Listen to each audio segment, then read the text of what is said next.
Hey there everyone and welcome. This is your host Pagawiggy, and today we're going to talk about the 5 best weapons in Mordhau. Now, since Mordhau is often more of a game of skill rather than the weapon you choose, it can be hard to say which weapons are exactly the best. Most weapons have their own niche, and if wielded properly, they can devastate countless people. However, based on the stats in the game, some weapons are slightly better than others. So, let's begin. The first weapon we're going to cover is my opinion on the best of the best. And then we will talk about the best weapons for their specific niches. In my opinion, the best weapon in the game is the Halberd. The Halberd has the second longest range in the game behind the spear, and is the most powerful long-range melee weapon in the game. The Halberd is best used for horizontal slashes, as you can devastate countless people with it, but it's also great for stabs as well.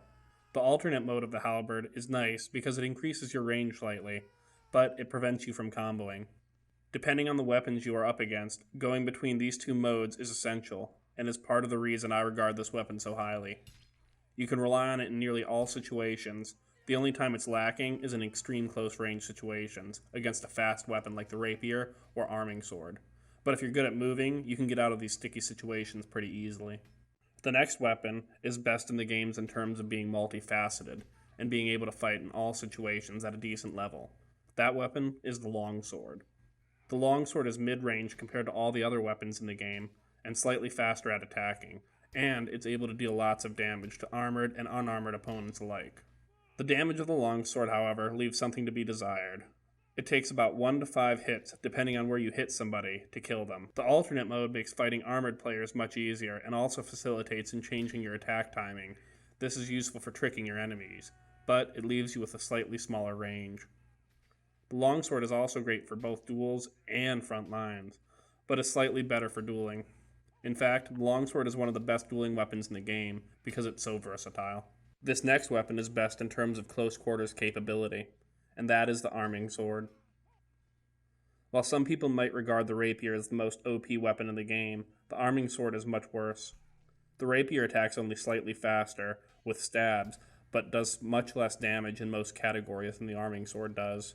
In essence, the arming sword is a slightly slower rapier that's great at slashing. Aside from being crazy fast and having high damage, the arming sword can be used with a shield to allow you to be the ultimate asshole on the Mordhau battlefield.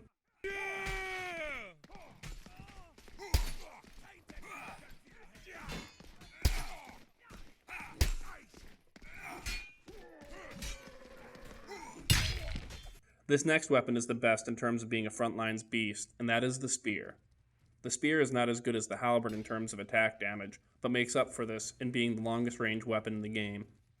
In fact, this is extrapolated when you use the spear on horseback, giving you longer attack than any other weapon in the game, even the lance, I believe. Because of this, if used properly, spearing people to death from safety on a horse will often get you some of the highest kill streaks possible in the game, while also putting you out of reach of most of the other weapons in the game, especially weapons mounted on horseback. Like, for example, the halberd. Of course, the spear is great on foot and front lines as well, and also allows you to sit back and poke people, stealing all of those hard-earned kills from your recently deceased teammates.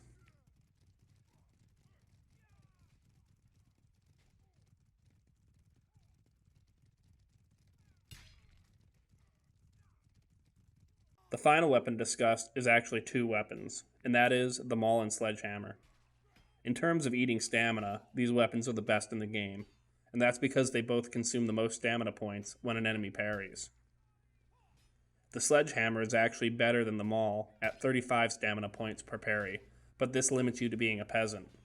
This isn't a bad option if you're able to survive long enough to throw your opponent's weapon away, and you can do this in about 4 hits. For the Maul, it is 25 points per parry, so it will take you 5 hits at minimum to disarm an enemy if they keep parrying. In essence, both weapons are great for draining stamina, if that's how you want to build your character, but the Maul build is slightly better if you need the extra armor points. In conclusion, putting a name on which weapon is the best in the game is rather hard to do. Each weapon works in certain situations better than others. More so, the skill curve in the game means that even if you use the best weapon in the game, a more skilled player is always likely to beat you with some of the worst weapons in the game. Well, that's it for this video, everyone. If you enjoyed this video, please subscribe, like, and comment for more great content just like this. Thank you all so much for watching, and I will see you in the next episode. No mercy!